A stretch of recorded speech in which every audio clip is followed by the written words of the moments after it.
Yes. If you have a Core 2 Duo in 2019, you're LA level poverty. That's what you are. Okay, first off, my Core 2 Duo does everything it does fine, okay? If I need more than a Core 2 Duo, something, what are you really doing? Right?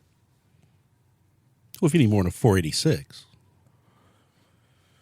Right, you definitely need more than a 486, okay? I've been there. I've been at 486. It's all about the Pentiums, baby. Let's get taken down. Jeez. Yeah, pause the mic. I can hear the song now. All right, let's get back to some. This show is for adults.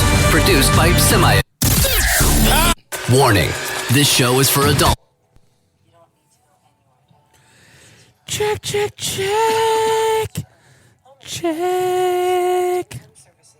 Can you hear me at all? Mm-hmm. Good. Unfortunately. My voice is All weak. about the Pentiums, baby.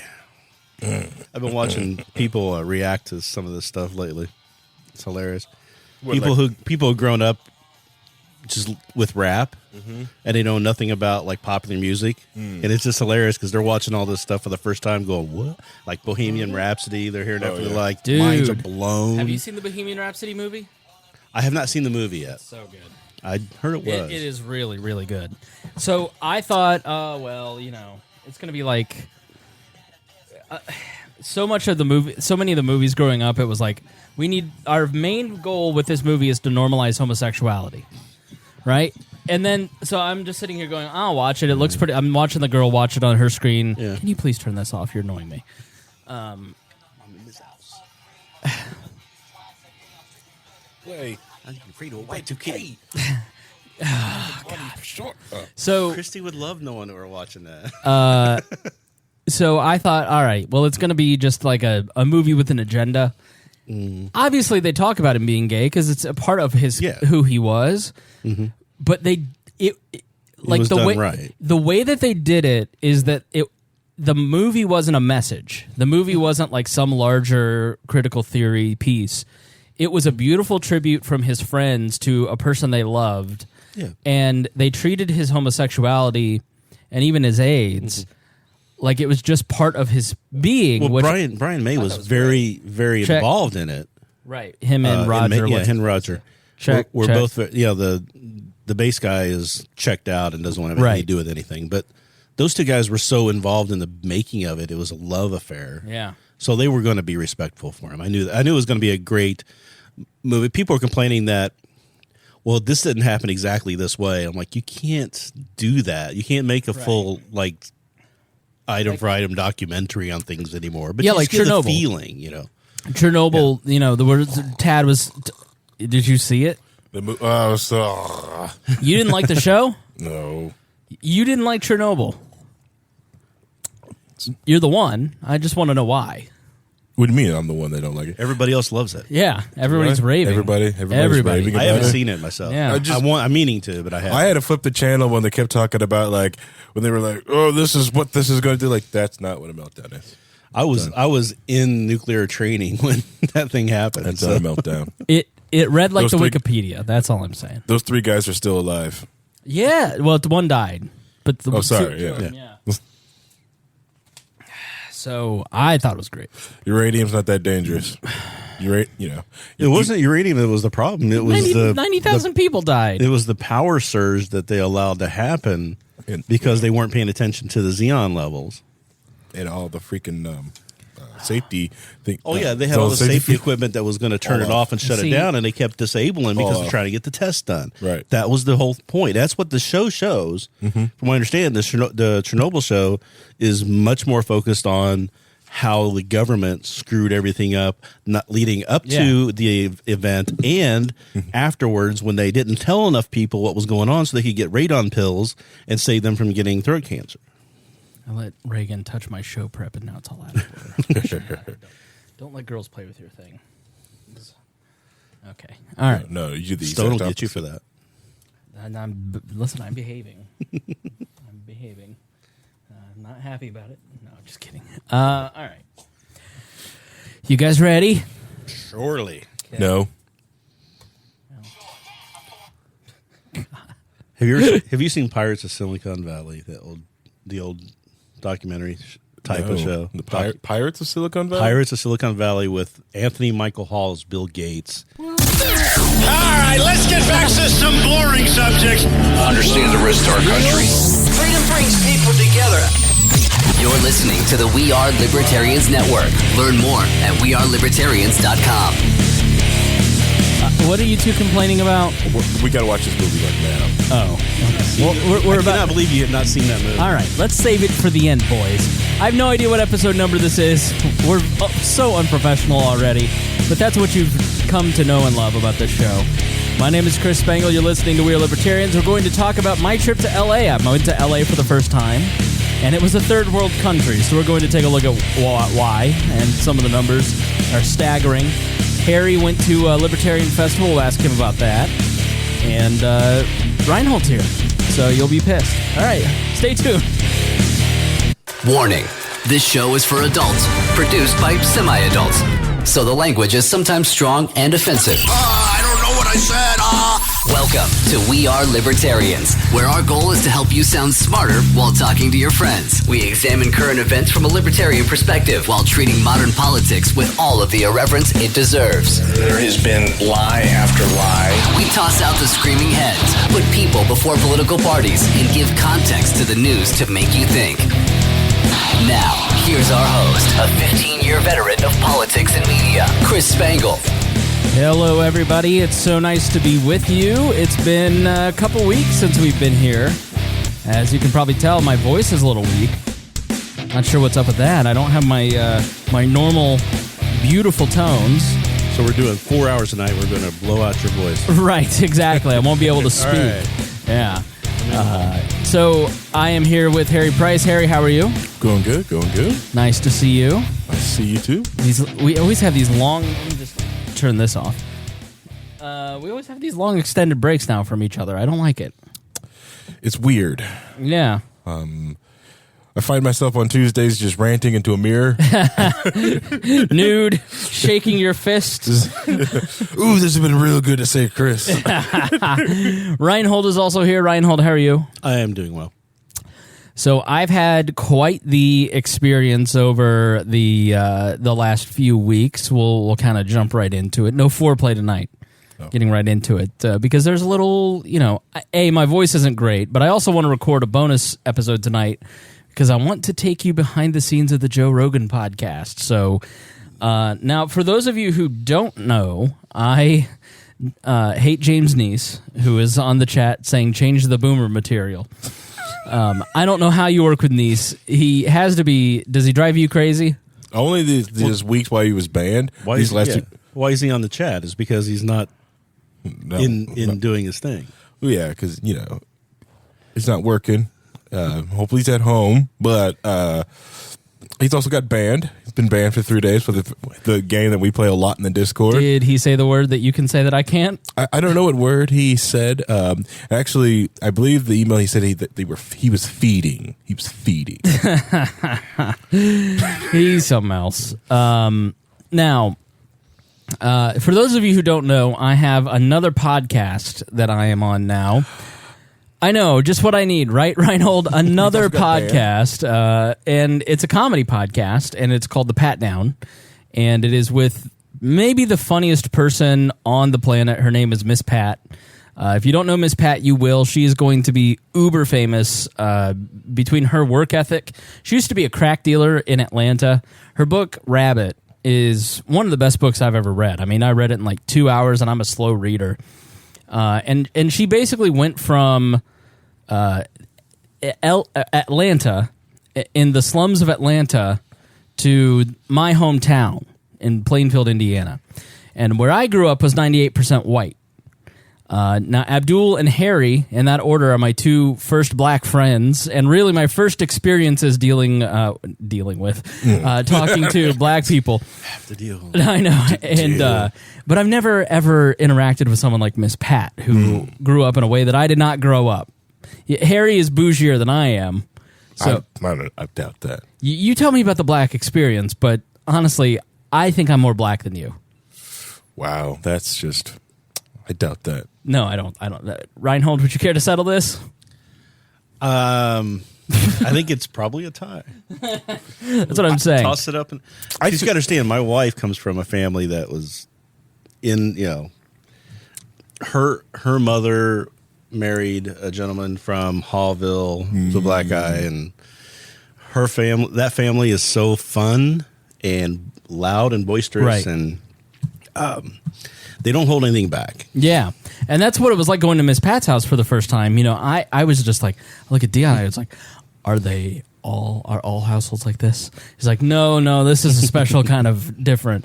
But I am super proud and honored to be like, she knew I had the equipment, so she invited me out to help her record it. And she's like, are you going to be my co-host? And I go, oh yeah, okay. And so she and I know her through Bob and Tom, and we've talked for years and always gotten along really well.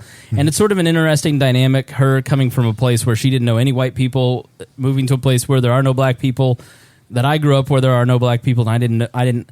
So it's her and I and our other co-host Dion Curry talking a lot about race, abortion, same-sex marriage today. But it's like the funniest podcast you've probably ever heard in your life. It was actually, it hit, what did it chart at? 4. It was number 4 on the comedy charts, and I think it was top 10 on the all around charts. Yep. Because Miss Pat went on Joe Rogan. So if you go to your Rogan feed and you see Miss Pat, that's the main host on the podcast that I'm on. And it's the funniest thing you've ever heard. Like, she's just, I mean, Harry, I don't know if you've seen Miss Pat, but you're definitely familiar with her from the Bob and Tom show. Mm-hmm. What do you think? I really enjoy the content, especially because you don't really feel how I think I don't understand how white you are until I put you next to someone. Put you next to Miss Pat. It's like, wow, that's one white boy. Well, and she's proper funny and not like pretend funny. Like we are. Yeah. No, Miss Pat is a great writer and just a funny person all around. And she'll call me. We'll talk for 20 minutes a day, and it's just hilarious. Yeah, it makes me feel like I've got no comedy timing. I suck at every time I attempt any type of humor. I can attest to that. There's so many people who go and watch, stand-up comedians and go, oh, I can do that. They get up there and try it on open mic night and just realize, no, you can't. With my decade of podcasting, and Dion's done comedy, I think, for like 10 years. Miss Pat's done comedy for 15. It's we have good chemistry and good timing. Somebody tweeted at us, listening to the Pat Down podcast the last few weeks. Chris, I love how white you are. I mean, I'm white, but you are the whitest. So she actually said about me on Rogan, she goes, I got this white boy, Chris. He's not racist. He's just naive. So she's like, we teaching about black people. So it was a surreal experience to like hear someone talk about you on the Joe Rogan Experience. We're going to, after we finish this one, do a bonus episode for the patrons, and I'll tell you all the behind the scenes. A good broadcaster would probably put it on the free side, but a good businessman puts it behind the paywall. So if you want to hear it, you need to go. This is the tea. That's right. You need to go join our Patreon and join us there. And we are so appreciative of everybody who is in our Patreon. You guys keep the bills going. I just rolled out something called the Libertarian Aurora, which is a brand new daily email newsletter that you can get at libertarianaurora.com, or you can go find it under the newsletter tab on wearelibertarians.com. And it's a daily summation of a bunch of emails. And so I have a service that I'm using to kind of compile some of this stuff, and that costs money. And so we were able to do this new email newsletter, a daily email newsletter, because of our patrons, like our $100 a month contributors, intern Ed Brehab, Christy Avery, Craig DaCosta, Jason Doolittle, and the Libertarian Coalition. Thank you guys so much. We appreciate you being $100 a month contributors and all of our patrons. So please join our Patreon, and you'll be able to listen to that exclusive content that you can only get behind the paywall. So it was just a very surreal experience to like go meet Joe Rogan, be there. We'll talk a little bit about it, but that required me flying to L.A. Now, I have never been to L.A. Have you guys been to L.A.? I've been to L.A. several times. Just LAX. That's it. I've been to San Francisco and all through that, the poop apocalypse, which is San Francisco. Okay. I'm going to ask you about San Francisco because here's the thing that I want listeners to understand. You hear the stories, or in passing you hear the jokes and the memes about San Francisco and California and it's a third world country. It's another thing when you get there. When you're driving around a town in California or like LA, LA was the most beautiful, weirdest, in some ways libertarian city. It doesn't seem like there's any code, any zoning regulations whatsoever. And then like armed security everywhere because everybody knows the police can't protect them. I mean, here's the thing. You don't want the police protecting you out there. Right. Especially if you're everybody. a little darker. Yeah, exactly. So libertarian paradise is that makes sense. Mad Max. That's right. Yeah, Somalia. Venice Beach. Oh, that is just like hippie central. Here's how broke headquarters. Here's how broke Dick California is. I'm on Venice Beach and there's a pot dispensary that's closed up and out of business. I go, how the hell do you fail at running a pot business? Damn. I think that was one of the first ones too. I know which one you're talking about. I didn't know it was closed yet, but I remember seeing that there when I was out there 20 years ago. Kind of like on a corner. Yeah. Yeah, there was right on the beach. Yeah, there was a guy with a karaoke machine. You had to have a doctor's prescription to get in there and get anything at the time. You don't anymore, but I mean, at the time you had to have a doctor's prescription for glaucoma or some other thing. I got the headaches. Approved. So I land in LA on a Monday morning. I get up at like 5 my time, 2 LA time, and I fly in, and it's like 8 a.m. And I get off the plane at 8 a.m. and I'm like, well, I can't check in until 12:30. Now what? And I was never more productive. Jeremiah, the boss hog of Liberty, goes, I'm never more productive than I am in LA. And it's true. Like I was up from 2 to 10 that day, and then from 3 to midnight, 3 to 1 a.m. the next day. I got so much done. Like the second day I was there, it was like I had gone to the beach, I had exercised, I had gone to breakfast, I had done all my work, I had done some wall stuff, and then it was like 8 a.m. So so that first day I just decided to get a car. I'm like, whenever I travel and I go to a place like this, I like to rent a car, and then I like to drive around just so I can see the different areas, because you know the touristy areas, but I want to see what a city's really like. You know, I really want to know what a Philadelphia or a Boston is really like. And so I did that with LA, and I get in the car, and I go over to Venice Beach, and I walk around there, see Muscle Beach, and that was kind of cool. And then drive up to Malibu on the Pacific Coast Highway or whatever that road is. Yeah, whatever. And it's beautiful. It's like you're on the beach, and then you look up and there's a giant mountain to the right. You know, and LA is crazy because you go from beach to mountain to valley to beach, and then there's like cities everywhere. It's not like New York City. If you've been to Manhattan, like that's just one big ass city. And even here in Indianapolis, it's like very spread out here. Yeah, it's like there's a city in the middle, and then there's houses out in rings around it, and it's just kind of like contained. You know, there's the beginning of the city on the edge of Greenwood, and then you go to Carmel, and then there's no more city. But between then and there, but in California, it was like you drive, and then you go over a mountain, and then there's like another city, but it's all LA still. So it's just the topography was really crazy. And so I drove up to Malibu, and then I got onto Sunset Boulevard, and I drove down Sunset Boulevard into Malibu, kind of checking that out. And then I ended up in Brentwood on the 25th anniversary of OJ killing his wife. So obviously I need to go see where OJ lived. It's the 25th anniversary. I've watched all the documentaries, the TV shows. Like wait. He was innocent. He was found allegedly killed his wife. I'm sorry. Yeah. He was not found not guilty in a court of law. Have you guys seen his Twitter yet? Thanks, Rhinehold. He's on Twitter now. It's hilarious. Oh, yeah. You know, I'm fascinated. I just, you know, and now you're going to hear from me, not from people pretending to be me or telling you what I think. This is going to be me telling you this stuff. OJ to me is just like a fascinating character, and I think it's because I was in like what? How old were we when that happened? That was 94. So I was like fourth grade. Yeah. So you're kind of in a formative age, and you're old enough to understand what's going on. They rolled the TV in during the verdict in my elementary school lunch, and we watched the verdict. I watched the chase, the Bronco chase. Yeah. We watched it in a nightclub after a friend of mine's comedy show. He comes into town once a year. He used to, and we'd go play golf and do stuff and then go to the shows. Right. And it was after that show, we're all in the bar watching it on the TV, and it's just like, I was in Florida. I mean, I know exactly what we were going to see a movie, and we had stopped by a friend's condo, and we're like watching The Chase. My dad's like, I don't want to go to the movie. I want to watch what happens to this.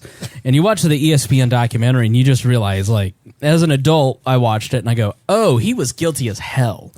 But when you're younger and you don't know a lot, like you don't know, it's 50-50. But I was riveted by it. You set up, okay, But- by the LAPD? Right. All right. By a racist LAPD Mark Furman. And so you watch these documentaries and all this stuff, and then to go to where he lived, the street is like minuscule. Like it's a 2-lane street. I don't know how all those reporters and everybody were on that street because it was so damn narrow. It was amazing.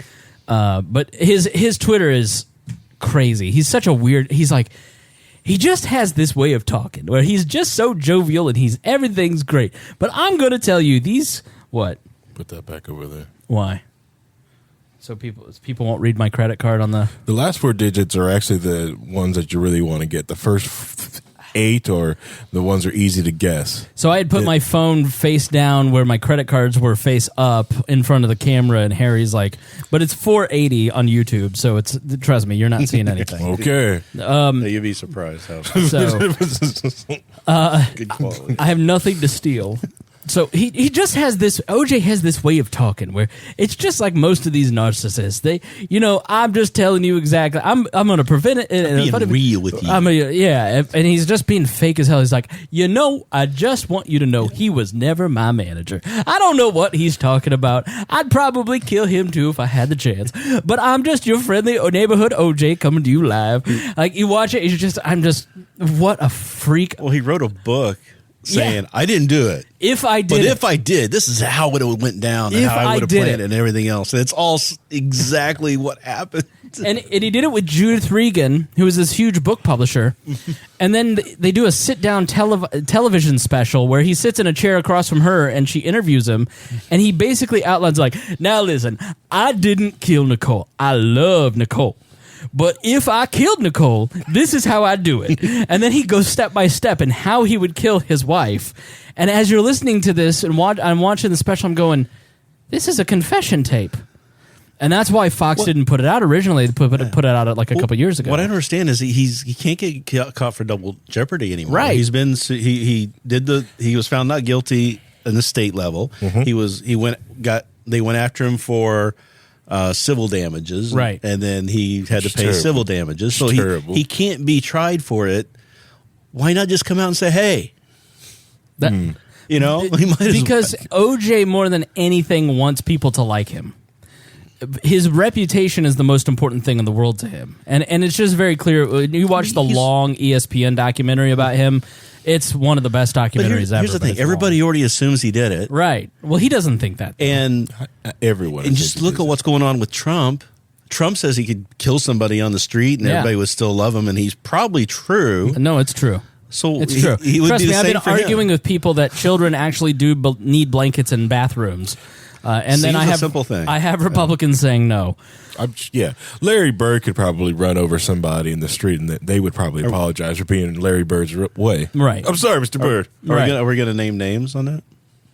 Oh yeah. Alleged. What? No, I'll talk about that later. Okay. I will right. say though, if you I think it's 294 is the episode 294. 294, yeah. Is the border episode that we did last year. Harry and I basically we did hours and hours, I mean dozens of hours of research into the show, basically going to every source we could find, trying to figure out exactly what was happening on the border and why it was happening and the laws, and we put together a really, really good show. And it's a long show, but it explains everything that's happening at the border, and I would go back and listen to that because we're going to be talking about that subject next week. I'm still too pissed to talk about it, so we didn't do it tonight. Well, and also the show notes for that show Are tremendous, extensive. Yeah, they're tremendous. huge. The biggest show notes you've ever seen. So episode 294, I'll put it in the show notes for this episode, but go and listen to that before you listen to the next episode. It's getting a tremendous amount of downloads right now because what we have heard from people over the last few days as we've reshared it is this is the most fair breakdown I've heard. It tells you the truth, and we give it to both sides, and we give credit to both sides, and we just tried to figure out exactly what was going on and look at the facts as they are. I wrote an article today at wearelibertarians.com that I'll also put in the show notes that basically says, hey, here's this, go listen to it, here's an update of what's happened, here's kind of what I think of it. I personally think, and I know we're way off topic, but we'll talk more about it next week, but I personally think that we're completely bathing in hyperbole all the time. And we don't trust anything that's in front of our eyes. But if you actually go and read that New York Times article that has the word stench in it, or you go listen to the WBUR interview with the women who are the subject of that New York Times article, and you hear their stories, and you hear from medical doctors, which I will put this in the show notes so you can get caught up for next week. We'll play a lot of those interviews actually next week. Because I think you need to hear the firsthand sources of what's happening in your name, on your dime, at the border. I think it's one of the most morally reprehensible things I've ever heard in my life. Like, you can agree with Donald Trump on immigration and still think that these kids should be allowed to poop in a bathroom, or that babies should be allowed to be nursed by their mothers and not 12-year-old girls. Or just not die. Not die. There's been 6 deaths in September in these detention centers. So we'll kind of explain why there's an uptick, what's happening in more depth next week. But I just want you, if this is on your mind and you're thinking about it and you're kind of like, all right, I see this point of view, I see that point of view, a lot of those things still apply. And we're going to talk less about the legal aspect and more about the moral aspect next week. But really what this episode and that episode kind of go together, because I think there's some serious signs of decay in our society. And I think there's some serious signs that we are heading to possibly to a very dark place if we don't turn some things around. And, you know, when you have a major city like LA, as I drove around, I drove up into Brentwood and then into Bel Air and then into Beverly Hills. And so my first experience with LA was Venice Beach, which is a shithole. It's a shithole third world country. And as I went to go see the bodybuilding mecca, paradise. It's why it's a shithole, Rhinehold. I know you're a leftist, but as I drove through Venice and I get around the bodybuilding mecca, like, you go down side streets in Venice and there are permanent tents set up. The homeless problem in LA is worse than you hear on TV.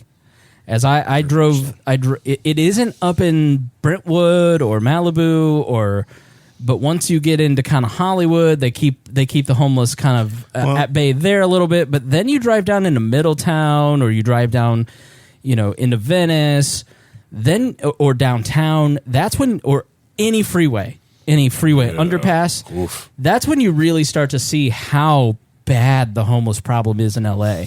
Well, in the desert, if you go out to the desert areas, there's tent cities right now for homeless people.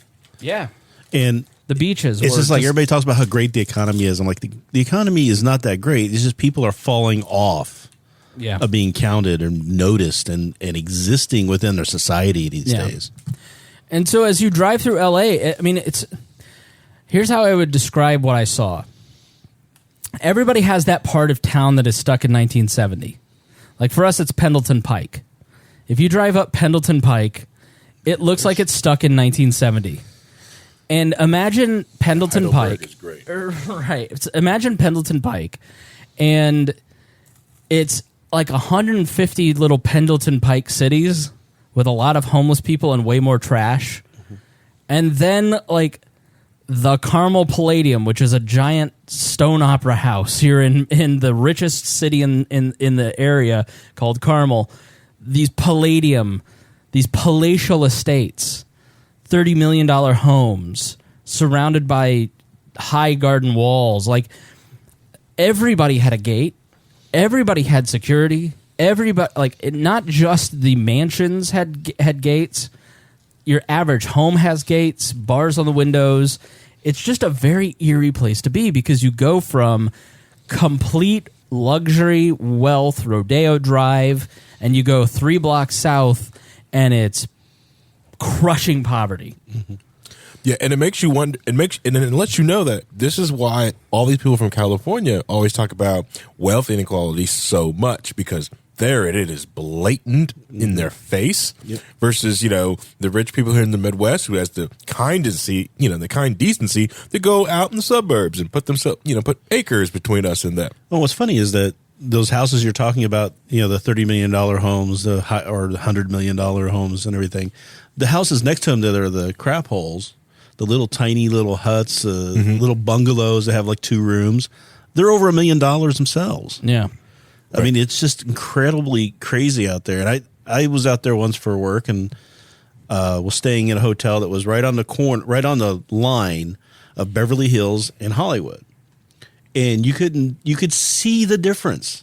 It just on that street from one side of the street to the other. Yeah, absolutely. And so the biggest reason is housing prices. And so I'm not an economist.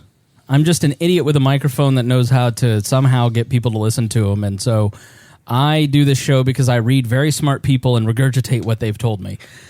So I am not an economist, but I do know a good economist, and his name is Thomas Sowell. Mm-hmm. I know you're a big Thomas Sowell, Harry. Big fan. Mm-hmm. Any particular reason why?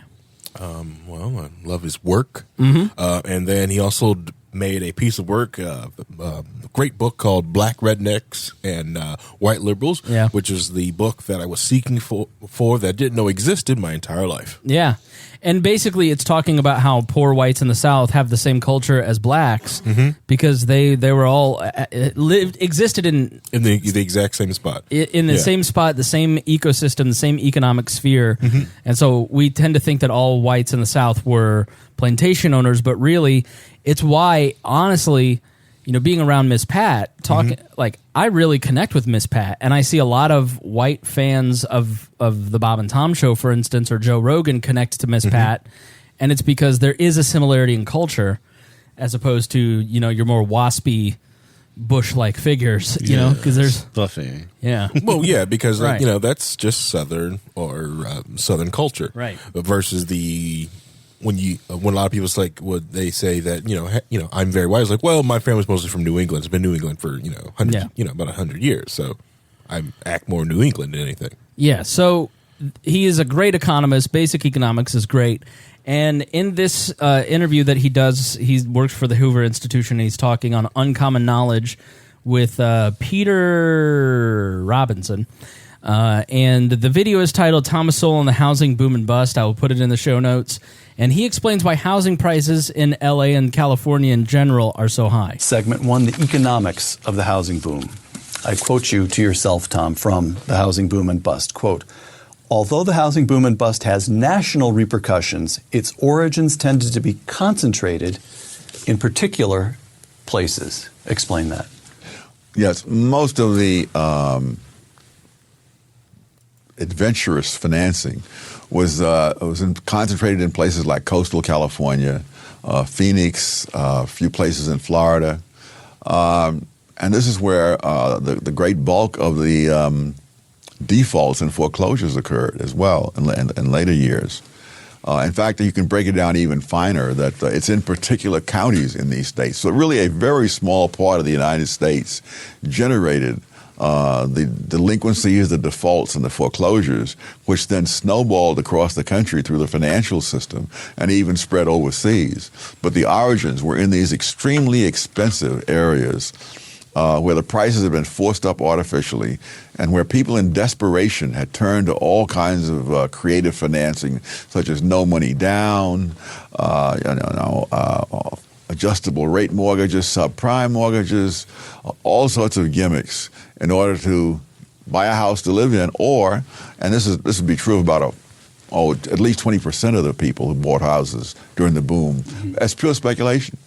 So that given lax lending standards, a speculator could come in and buy 4 or 5 expensive houses with a relatively small amount of money down, spruce them up, and sell them within a very short time. Tom, you mentioned the phrase you used there just a moment ago, that the prices in these small number of housing markets, the prices had been driven artificially high. Yes. And I have to say, in reading The Housing Boom and Bust, you and I both live in coastal California. Yes. And a lot of what you said cut pretty close to the bone here. As you sit across the table from a man with a gigantic mortgage, why were the housing prices artificially high in that handful of markets? Because despite the abundance of land in California, laws prevented people from building on much of that land and made it prohibitively expensive on the rest of the land, so that the housing prices were shot up primarily because the land on which the houses were built were tremendously expensive. So the whole open space movement. Oh, yes.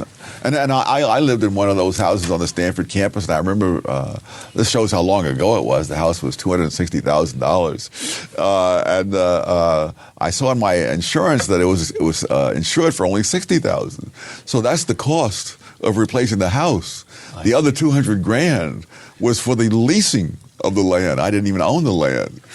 And so it's the land that is really the key to this whole thing. That same house, incidentally, I'm told now, has sold for over $1 million, even though it's less than 2,000 square feet. All right. You have the open space movement where we want a lot of land, we want a lot of open space for the Alaskan sea turtle and his friend the troglodyte to like play together. And then what that does is by reserving all of that open space, you end up artificially inflating the land in places like LA, which drives up the value of the land. So your house the house was worth $200,000 or $60,000, but the land it's on is worth $1 million. And that is kind of like that's kind of everywhere. Like your house is really if you're renting your land, basically.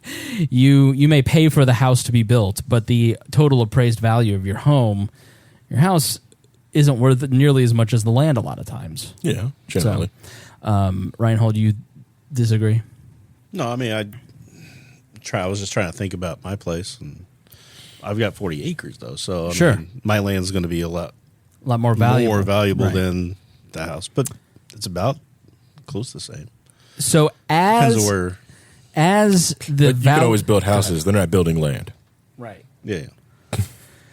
So you have kind of a perfect storm of a lot of things. First is since the 1970s, the growth of housing prices. And so you end up in LA with a situation where housing gets more and more expensive. And so services keep expanding because they keep taxing on services. And then taxes must be raised because we need to pay for the services. And then everybody starts going, "You're strangling me. I'm leaving." And what you end up with is the middle class exiting LA, and then the rich are fine. And then you have a tremendous amount of immigrants, the poorest rung of society, basically coming into the county. Mm-hmm. And so your population isn't really changing. It's growing a little bit, but it's being cut out of the middle, and they're fleeing to other states. And so that leaves less job creators, that leaves less taxpayers, that leaves more people trying to use services. You're adding more services. And you end up with a situation like LA where things become more expensive, services become harder to come by, and it has everything to do with basically the amount of revenue that is being taken from taxpayers, and also a lot of regulation. Yeah. That's the other thing, is the regulation that's there. That there was a person who was wanting to build some low income housing in LA, and he had the land. He bought the land, and he wanted to get the permits and everything else to actually do what he was intending to do. And he spent 3 years going through all of the tape and all the hoops and the costs and everything else of trying to get all that. And he finally just threw his hands up in the air and quit. Right. Walked away. Yeah. I was trying to look for like this same.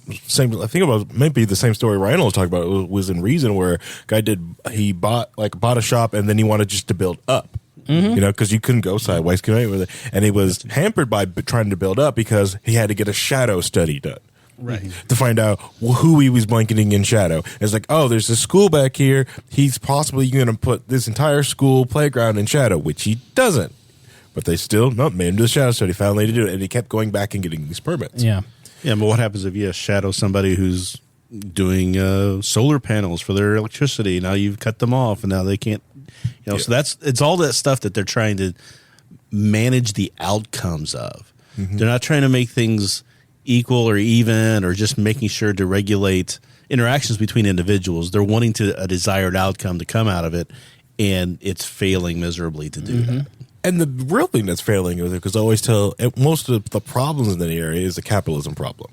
That it's not that capitalism is running amok, is that capitalism is trying to fix it, and they keep trying to subsidize the socialism, trying to make it work for them. Right. Capitalism is telling them, like, all you people can't live here. You have to go somewhere else. And it's California is the physical state is, basically attacking these people. Is like, listen, this is a desert. Here's a drought. Right. Here's a drought. You have no more water. Your water bill is going to be out astronomical, because you shouldn't be living here in a desert and living like you should, but you do. But people do. Green grass, people take a shower, there's pools everywhere. Right. And it's a ridiculous notion that all these people should live in this desert, because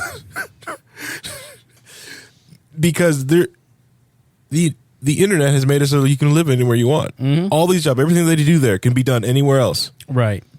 There's nothing that really happens there that that can't happen anywhere else. Well, the weather, they force it to there. The weather and the topography is amazing. It's one of the most beautiful places I've ever been in my life. There's something about watching the sun set over the ocean. Yeah. I mean, I've been on the East Coast and I've seen it rise over the ocean, but it's just not the same as that feeling you get when you see it dipping down, and the way the air feels. You walk out. I'd walk out from my hotel rooms to go to my car, and it doesn't feel like I've left the building, because it's just so perfect. It's like San Diego, in my opinion, is better weather, but Palm Springs was like that. It's just like 70 and sunny all the time.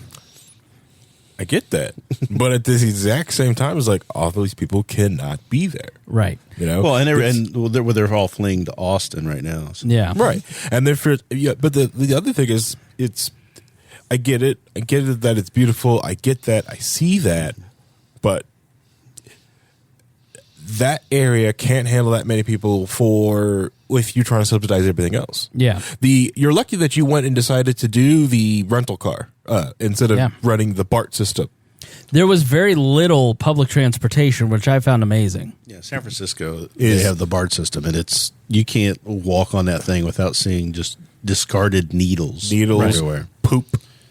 The poop apocalypse in San Francisco. You can watch videos and pictures now. People just walking in the street, they just stop, bend down, go on the ground, and go and walk away. So I didn't see any poop. Excuse me, I didn't see any poop, but I did. I saw poop. I tried to go. I didn't get a chance to go to Skid Row, but I found this. Basically, it's called "No Place to Go: An Audit of the Public Toilet Crisis on Skid Row," and it's basically a paper. Why do we need a public toilet? Right. One Republican mayor, that's all they need. They just need Mike Pence to come in and wash. It's basically called, No Place to Go, and it's about Skid Row in L.A., which is just a permanent homeless camp, essentially. And they talk a lot about why there is a toilet crisis in a place like L.A. and what a problem. So your standard, basically, the UN has for refugees has basically said you should never be more than 50 feet from a toilet, 20 people to a toilet. And during overnight hours, 9 to 6 a.m., there are only 9 public toilets available for 1,700 unsheltered homeless people on Skid Row, and they're largely inaccessible. So that's 80 they're short 80 toilets in the area. When the overnight occupants are released onto the street, they're short 164 public toilets. And 38% of audited toilets were not operating during supposedly open hours. So this is government. This is the failure of government to actually provide any kind of services. Yes, it is. Here's the thing. I think a lot of people will go, well, a homeless person chooses to be homeless. And that's not the case, because a lot of the people interviewed in this and in a lot of things that I read about the LA homeless crisis, these are people who had white-collar jobs, and they just had a bad divorce and ended up on the street, and then it spirals. Mm-hmm. I don't think people realize how close. When you live in a place like LA, you're living paycheck to paycheck, and then you have one bad life situation and you're homeless. And then from there, your life just kind of spirals and spirals and spirals. So, and as we heard, the housing crisis, for instance, is caused by the government and their policies, taxation. And so you have the human cost of public policy is basically that more people end up homeless, more people end up hungry, more people end up pooping on the streets. And then when you're at your most vulnerable stage, the government continues to fail you over and over and over.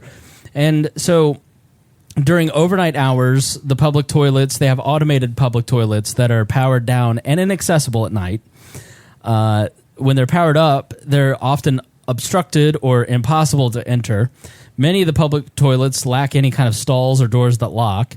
They're infrequently maintained. Many are soiled with fecal matter and debris. Many public toilets require the user to request individual sheets of toilet paper from security guards. No sinks, no paper towels, no toilet paper, no seat covers, no menstrual products. All lack a baby changing table. Toilets without attendants or some monitoring have the lowest use levels. Most toilets were ADA accessible, and the exception are the portable toilets. And the ones that do have security guards, women are generally too afraid to actually approach the security guards to use those toilets. And so this has actually a personal health. There's consequences to this.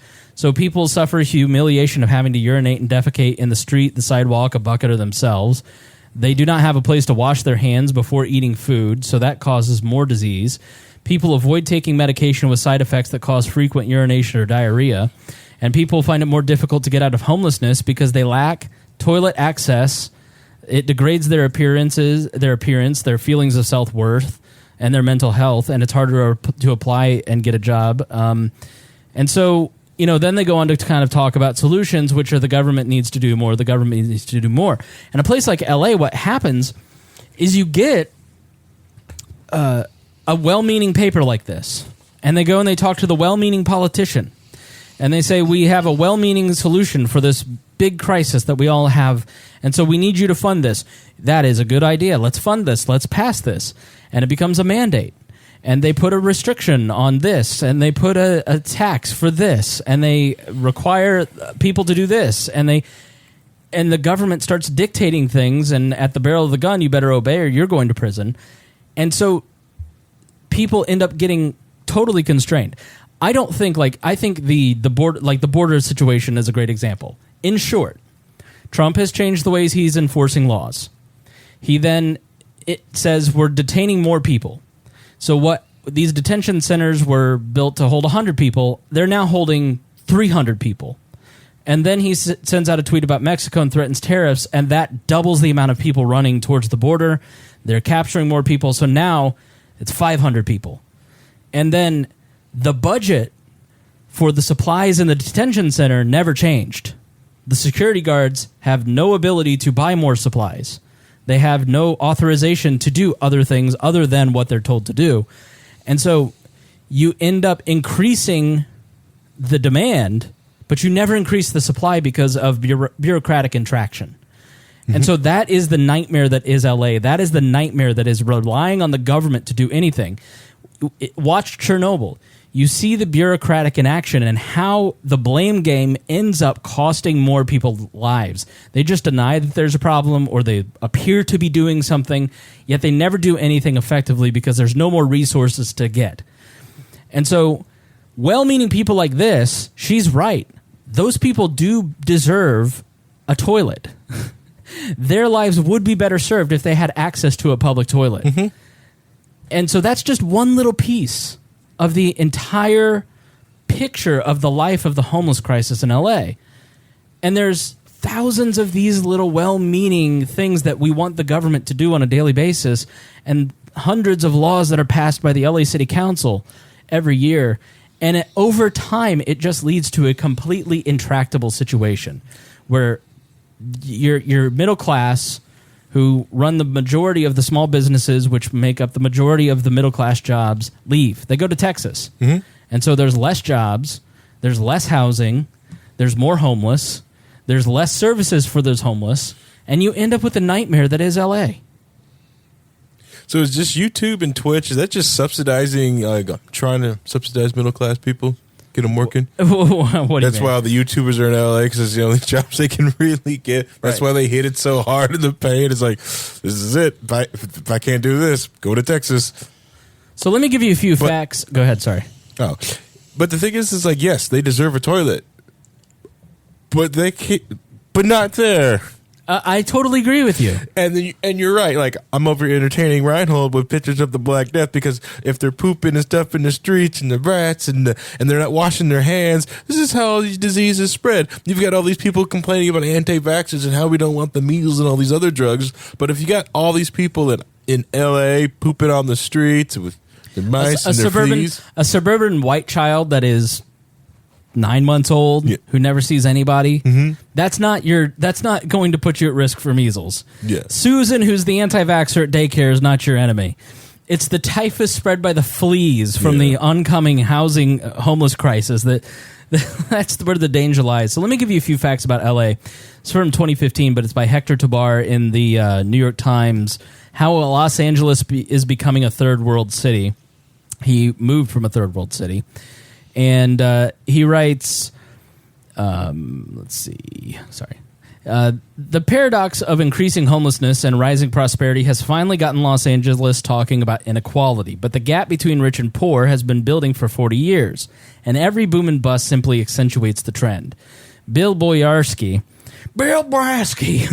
a retired city editor at the Los Angeles Times, dates the beginning of the decline of the industrial LA in the 70s. Quote, we lost a huge number of middle-class jobs. At the same time, the tax revolt led by the businessman and politician Howard Jarvis cut funding for public education. We ended up limiting the ability of kids to move ahead of their parents. Los Angeles still has a much larger middle class than your average developing world city, but privilege and inequality are spreading in all sorts of public places. Rich and poor have long suffered the freeway together, Porsches and pickups alike gridlocked. Now we have new toll roads. On some freeways, you can literally buy your way into the fast lane. Dodger Stadium used to be one of the city's most democratic entertainment venues. In '62, the most expensive seat was $550, about 4 times the price of a bleacher. Now it's 30 times more expensive at $1,000. 30 years ago, a family of 4 at poverty level lived on about $10,000, about double the annual tuition of the city's top prep schools. The equivalent federal poverty line today, $24,000, would barely cover 2/3 of this year's tuitions at schools like Harvard, Westlake, or Polytechnica in Pasadena. In the cities of the developing world, class differences this wide are fixed. Homelessness is a kind of caste, and the poor city dwellers live in permanent squatter communities. In Buenos Aires, where I once lived, their homes are often built with discarded bricks and tiles. LA doesn't have neighborhoods like that yet, but homelessness has become semi-permanent in many places. A decade ago, a man created a shelter under a bridge across the street from my in-laws in South Pasadena. A series of homeless people have occupied it ever since. So, you know, it shows you the amount of inequality.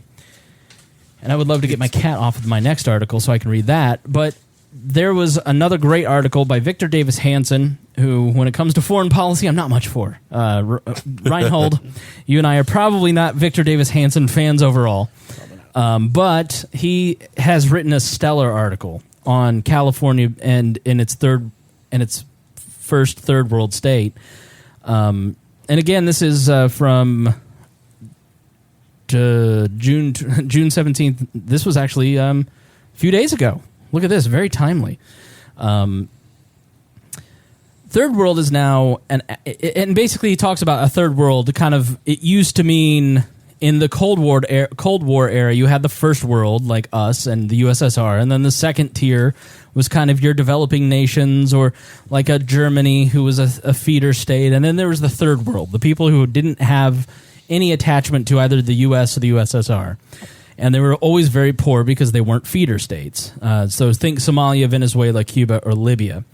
And so does LA really fit, does California really fit the definition of a third world country? I mean, I tend to think not yet, but I definitely think that it's heading in that direction. And then he kind of talks about some signs that I'll read in a moment. It looks like a duck. Oh. Well, there's a lot of wealth in LA, and there's a lot of opportunity in LA, but it's not being achieved or realized, right? So it's not like Somalia or someplace like that where you have a couple of people who are like the warlords and they have all the money and all the wealth and Idi Amin, that sort of thing. But then, and the people are poor. It's more a case of a self-inflicted. We have the haves, we have the have-nots, right? Right. So I don't know if you could call it a third world, but you can say it's not. It's not second world either. So let's hear him out. Let's hear his argument. I won't read the whole article. I'll kind of give you some of the stats that I was blown away by a lot of these. And it's never ceasing. This is a 6-page, never ceasing parade of facts about how bad things are in California that blew my mind. So by many criteria, 21st century California is both the poorest and richest state. Almost a quarter of the population lives below the poverty line in California. Another fifth is categorized as near poverty level. Facts not true during the latter 20th century. So in the late 1900s, 1980, 1990, that wasn't true. It's rapidly increased in California, the amount of people below the poverty line or near it. A third of the nation's welfare recipients now live in California. The state has the highest homeless population in the nation, 135,000. About 22% of the nation's total homeless population resides in the state, whose economy is the largest in the United States, fueling the greatest numbers of American billionaires and high-income zip codes.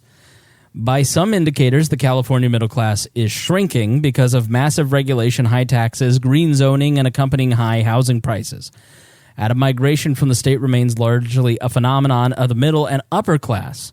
Millions have left California in the last 30 years, replaced by indigent and often illegal immigrants, along with the young, affluent, and single.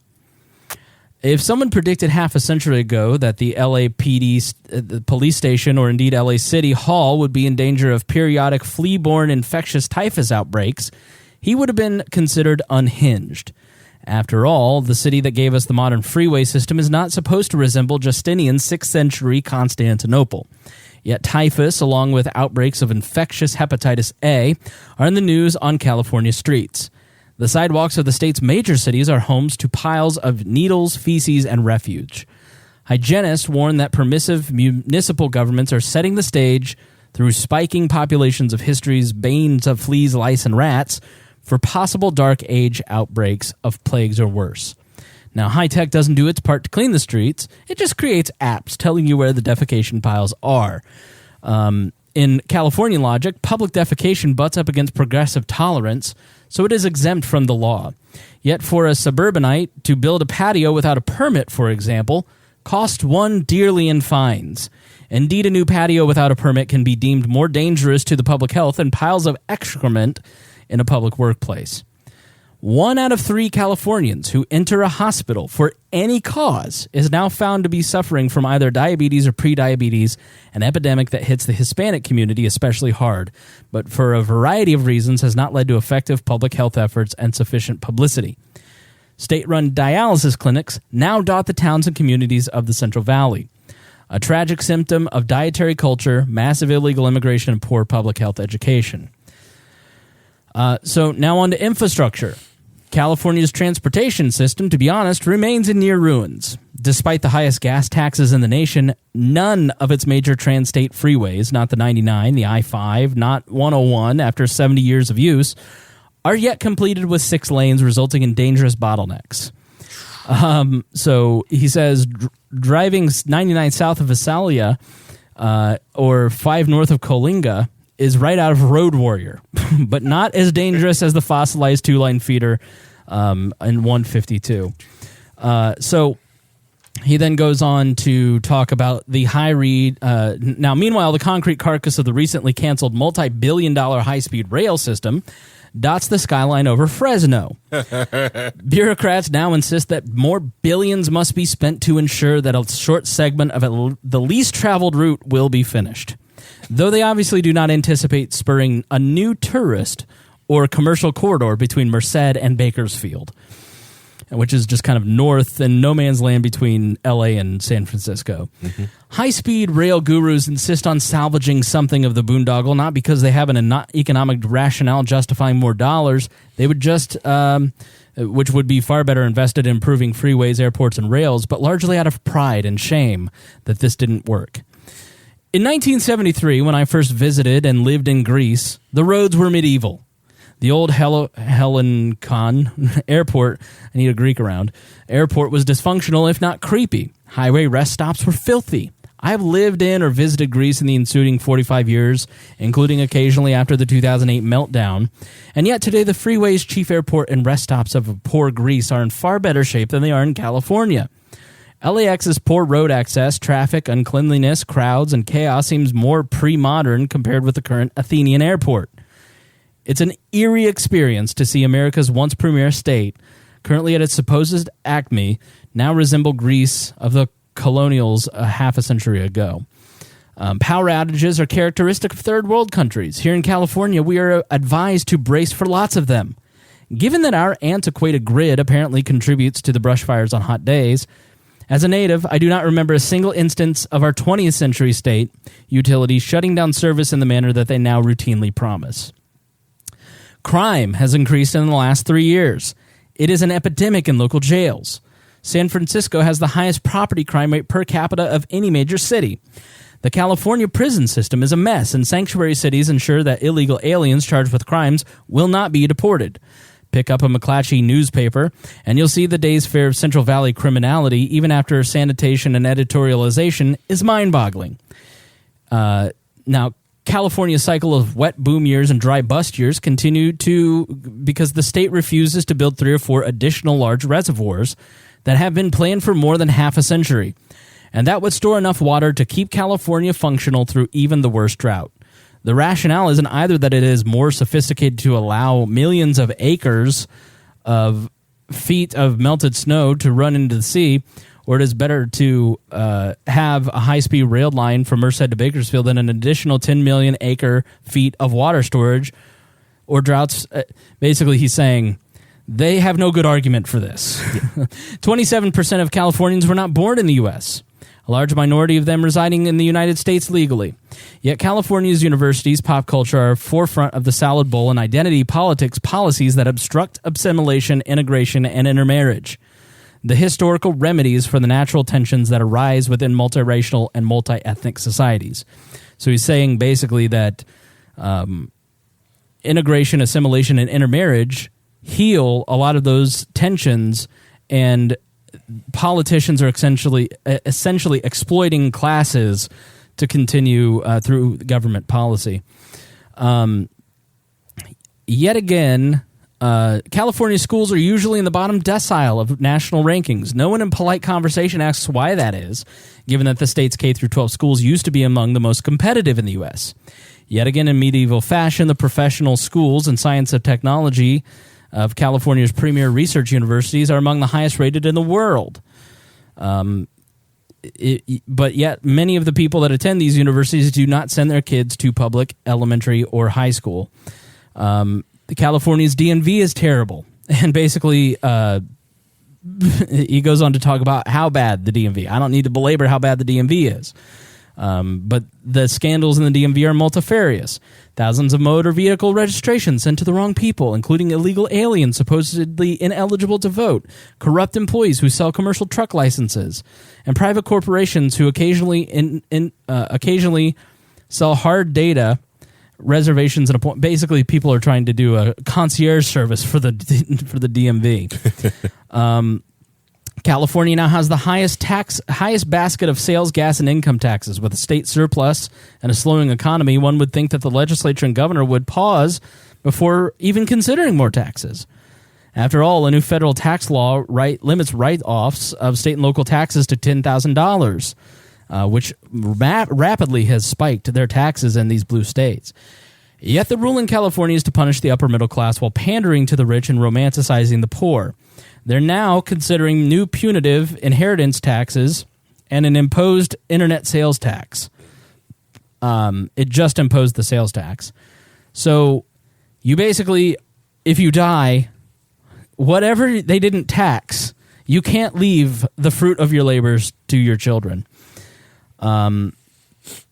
California's apocalyptic present has created an alternative universe in good third world style of pay-for-play services. To avoid the emergency room, the last time I used one, 2 gangs squared off in the waiting room to continue what their wounded members were under treatment for. Progressive Californians often paid for concierge medicine and anything private to avoid at all costs the state services. The coastal corridor elite often put their kids in Tony prep schools that have sprung up or vastly expanded. In the fashion of the 60s white Southern academics, academies that were designed to circumvent federal desegregation edicts, elite progressives mimic these old-style segregationists and send their kids to green and multicultural schools, but never actually send them where it might be diverse. In fact, Jerry Brown, Dianne Feinstein, Nancy Pelosi all live in the upper income areas of California amongst the mega rich, and they never drive the same streets. They never go to the same hospitals. They don't use the same service that your average middle-class person uses, and therefore no changes ever actually happen. So I think he makes a compelling case. You see a lot of societal rot in terms of government policies leading to a society that is crumbling. I think when you kind of look through all of these different facts, you go, there's a lot here that shows that there's some real big problems. And I think it's clear what the root of the problem is. I mean, blaming capitalism seems sort of, yes, blaming capitalism as Rhinehold might do, seems sort of counterintuitive. Poor Dennis.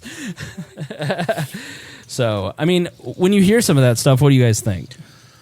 Well, I had a small problem with the article because I think they kept trying to. He keeps trying to throw immigration under the bus as far as the reasons. Yeah. But really, the real problem there is if they would let those people be open and let them come in and work, it might help improve and build up a middle class that's fleeing. Well, the problem is the state. But they can't do that. But the state welfare system, it is illegal for an immigrant for 5 years to get. You have to be a naturalized citizen for 5 years to access federal welfare. Right. But you can get city and state welfare, and that's why. And that's a decision they've made, right? And that's why California is so attractive, is because.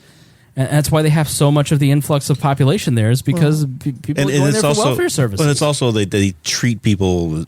They treat the immigrants coming in there as human beings and not, the reason for their failures or the taking their jobs or whatever. They actually treat them somewhat respectfully. So that's where they're going to want to go. By stealing from productive members of society and giving them. I mean, but how the illegal aliens? I mean, the illegal people are working. And having to pay taxes. They're paying I get what you mean. Yes, I get what you mean. They're not looking at them that's as part of it. Like enemies. I said, it's part of it, not because of the fact that there's immigrants there. It's because they're trying to come up with an outcome, and they're trying to manipulate things, and they're trying to do all these things government-wise. I mean, look at all of the different rules that come out of government that we have to deal with across the country because of California. Yeah. Mileage laws and what we do with what cars can have. I mean that's all because of standards. Emission standards from California. Everything, if you look at just about any product and you see some warning about PCBs or cancer causing or something like that, it's because somebody in California creating themselves a job in some sort in government has decided that this is what should be on there, and businesses want to do business with California, so you just put it on everything. So now we all have to deal with the insanity that's out there, and it's mostly just because so many people are working for the government and just trying to keep themselves employed by just busy work. Right. I would say this, the company I work for, we have employees and stuff like that in California, and it is the worst place to try to deal with.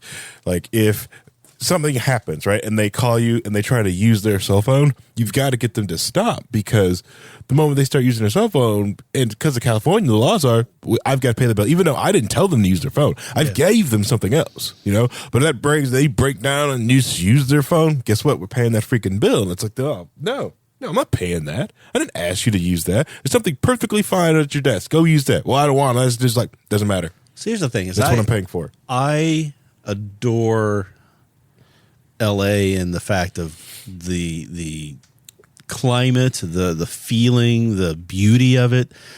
Santa Barbara, beautiful.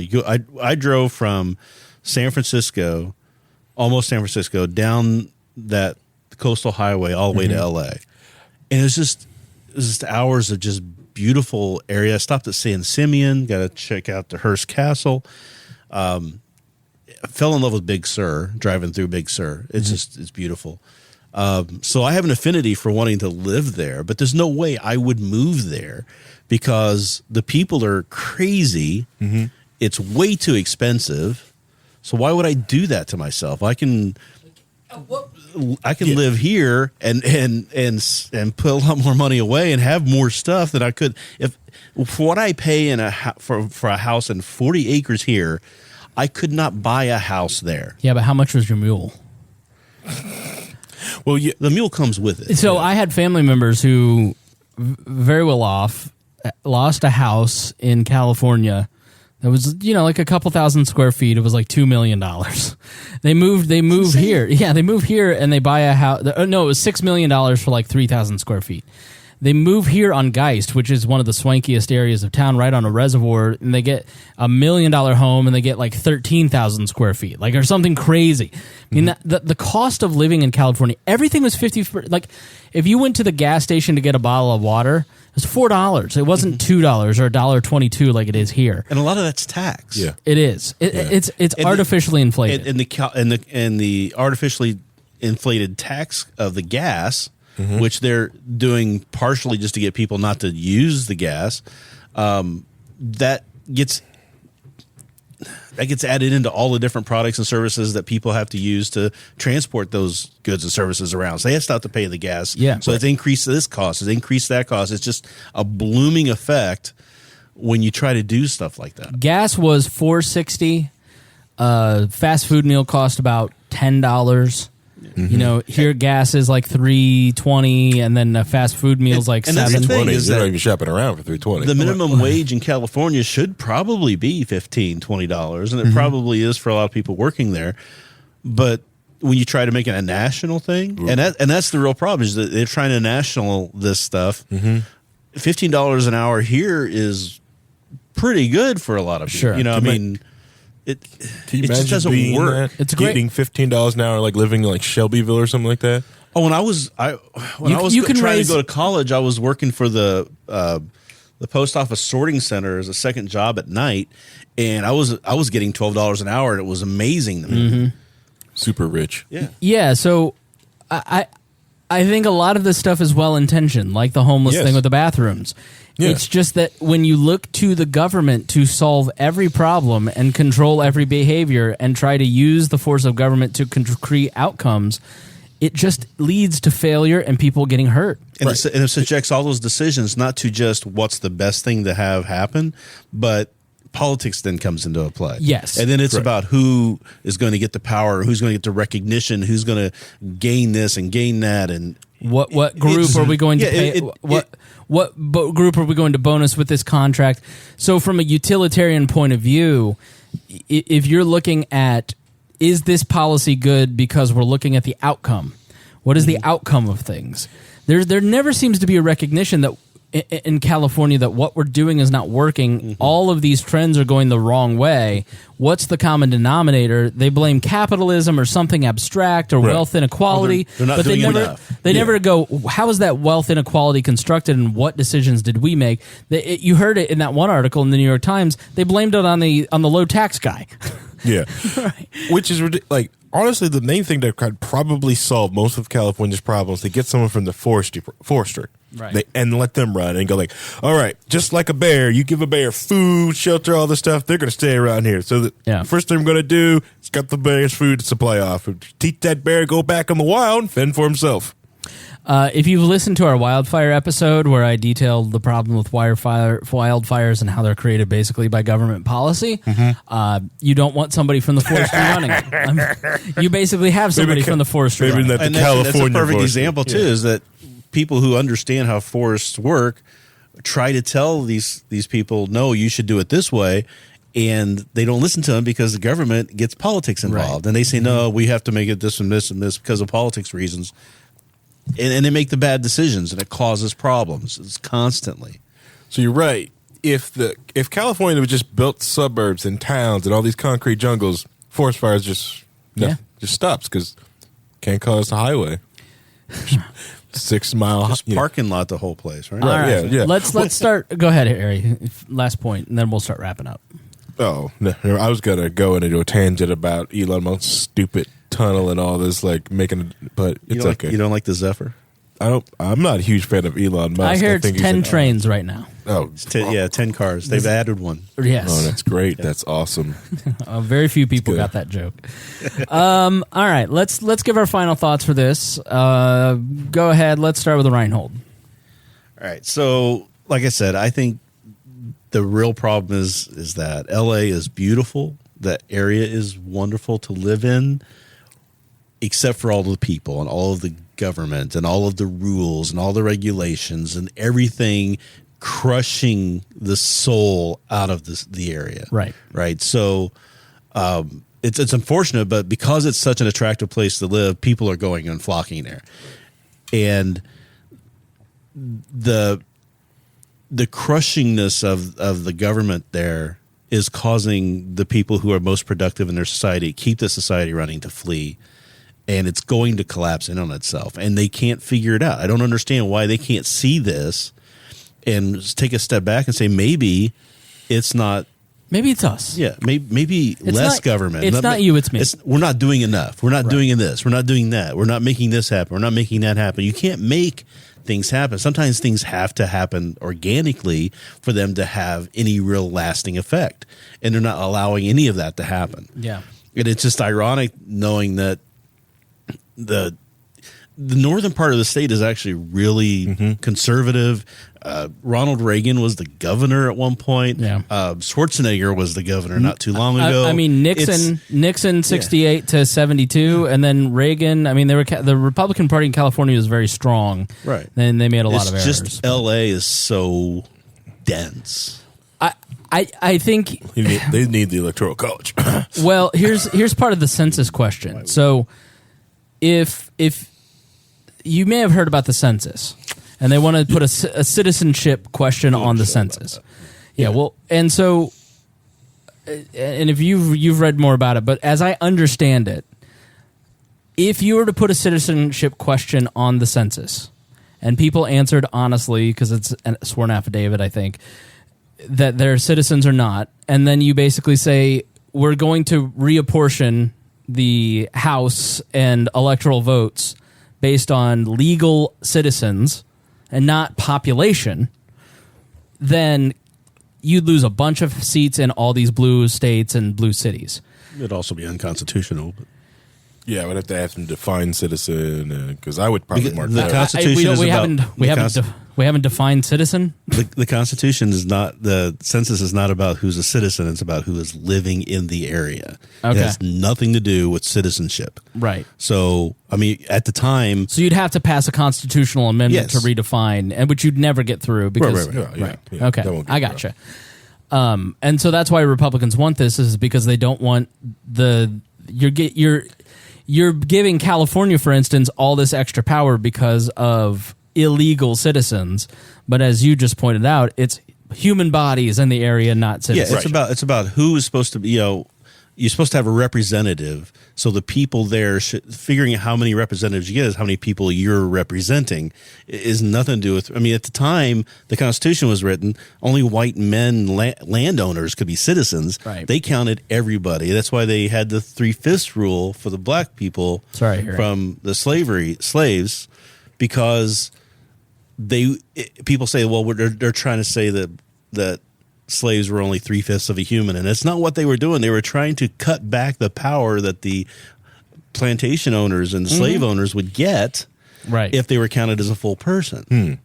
So it was an accounting trick, and it doesn't say anything about the humanity of it. It just says this is how we're going to do this to make sure that those people are not as powerful in the new government. It was a balance that they did. So I mean, it was always about people living in an area. There was no such thing as illegal immigration. There was no such thing about it being about citizenship, because citizenship was very limited at the time. So well, now you don't have to do that daily because you just screeched about it. Oh no, there's so much more I can talk about. There's so much more of it, and then because that's another reason I said please define citizen. Right. Please define it, because the way it gets to define it, the way just define the term. Second is like, then devil's advocate. Then can you count illegals as 3/5? Then can you get that passed? That might be able to get passed. The other thing with I'll let you suggest that. Optional. No, Harry, I'll let you suggest that, because Rhinehold and I are not taking that one. That one's on you. Just take that, find Joe Ruiz, and we'll have Joe do that one. I don't know. That's what it was like. The thing is, this is not the first time. Yeah, because you had a bad idea and it pushed all the good ones right out of your head. It's not the first time someone has put something controversial on the census or put optional questions on there. Like there was one about dick size and your votes, the amount of votes you powered up if you were over 6 inches. And how many? 1973. I've filled out several censuses. Mm-hmm. Yeah, a lot. How many questions do you think I answer on mine? 1. Yep. I'm here. How many people live at this address? That is answered. Yeah. Everything else is left blank. I send it back in. I've never been called on it. It's technically, I'm supposed to, by law, there's all these rules and regulations, and I'm supposed to fill out and answer all this stuff. I'm like, nope. The Constitution says it's about how many people live in an area. There's no reason, because I have Fifth Amendment rights about being secure in my papers and my privacy. You don't need this information. You have to prove that you need this information in order to get it, and you can't do that. Yeah. Correct. And that's... All right, I don't want to and that's the thing. I want you to do the daily. No, you still got to do the daily, because I want you to go down the hypothetical holes. Like, okay, what if they just added an addendum or just added a sheet of paper? Oh yeah, here's this. First, we're going to present you with this. Then here's just they can just do that too. That's also perfect. Well, they can add all kinds of things to the census, but they can add. But no. Sorry, I'll stop the wrap up derail. Final thoughts, Harry. So I feel like this area of the episode. Oh, what time is it? Oh, crap! We're doing like an hour and 20 minutes right now. Oh, wow. Okay. As I was peeing, because I just went to pee, I'm like, you know what we ought to do? We ought to do like an hour and then put the other hour behind the paywall. Because that's when we get a little giddy. People get freaked out by the time. Yes, true. And then when we get to some of these details, we're like, I'm reading stuff. That's for the real nerds. Like, put that behind the paywall. Yeah, you know what I mean? Like, that may be what we get do, the nerds, right? I'll let you edit all that. Yeah, California. Yeah, welcome to my life. California's a third world country. At least the southern part of it. I can that's why I can sympathize with the people from the northern California wanting to break away from the bottom half. Yeah, it is. And the people there are all. They don't. Their minds are drugged down by the gravitational pull of all the poop in that area, and they can't think straight. They have poop-minded ideas, and they're just pulled down by it. I enjoy the company of a lot of our California people, but I sat and had lunch with one of them, right? And they were complaining about how some of their friends were going to become millionaires because some of the companies were going IPO. And I simply showed her how she could become a millionaire working for making the exact how much money she has if she just moved to Indiana, took what she was getting taxed up, and just threw it in a 401k. Just never touched it. Right. And I was like, you will be a millionaire. You will be one. Just leave, and just take what you were being taxed, never touch that, and just throw that in a crappy 401k, just the crappiest one you can find. You'll still be a millionaire. Well, you seem very passionate. I've always kind of said that where people live and the climate that they live in does dictate a lot about their personality and how they see life. Because you think about Northerners, very fast talking because it's cold. And they have to try and keep going and just keep busy. And 66 degrees. Then you talk to people in Louisiana and Alabama, and they're like so just relaxed and calm and slow. And it's like that with California. I mean, it's such you get into a mindset out there because of the climate that you almost feel like you're in a different world. Yeah. And I think people start to buy into it. You live there long enough, you start to kind of just island yourself into this weird mindset. It's 66 degrees in the studio. It's perfect. freezing in here. I've been freezing the whole episode. Please send blankets. You know what? I love it. Great. And- Take the next month off. And Tired of your sass. and the last thing I want to do is I like to issue a public apology to Lou. Sorry. I thought he had to apologize to you. Yeah, but I felt bad.